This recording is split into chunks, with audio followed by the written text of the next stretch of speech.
Victor Hugo. Le dernier jour d'un condamné. 1829. Chapitre 1. Bicêtre. Condamné à mort. Voilà 5 semaines que j'habite avec cette pensée. Toujours seul avec elle. Toujours glacé de sa présence.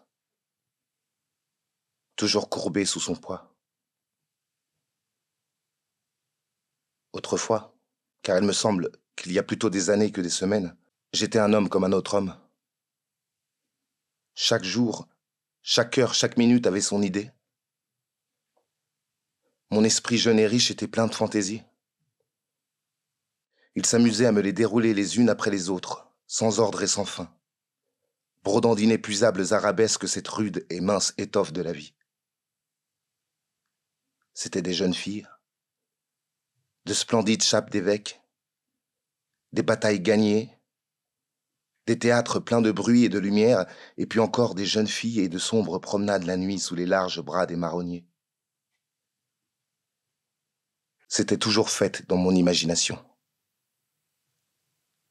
Je pouvais penser à ce que je voulais. J'étais libre.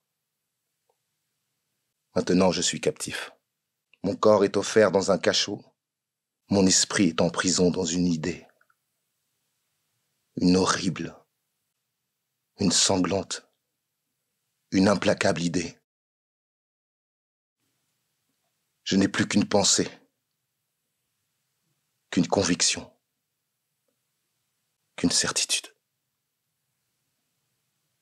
Condamné à mort. Quoi que je fasse, elle est toujours là, cette pensée infernale, comme un spectre de plomb à mes côtés, seule et jalouse, chassant toute distraction, face à face avec moi misérable et me secouant de ses 2 mains de glace quand je veux détourner la tête ou fermer les yeux.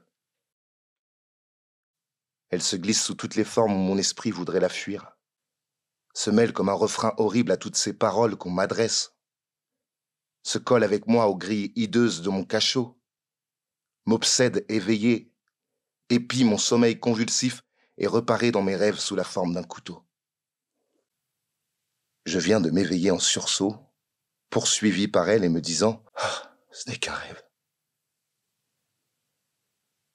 Eh bien, avant même que mes yeux lourds aient eu le temps de s'entr'ouvrir assez pour voir cette fatale pensée écrite dans l'horrible réalité qui m'entoure, sur la dalle mouillée et suante de ma cellule, dans les rayons pâles de ma lampe de nuit, dans la trame grossière de la toile de mes vêtements, sur la sombre figure du soldat de garde dont la giberne reluit à travers la grille du cachot. Il me semble que déjà une voix a murmuré à mon oreille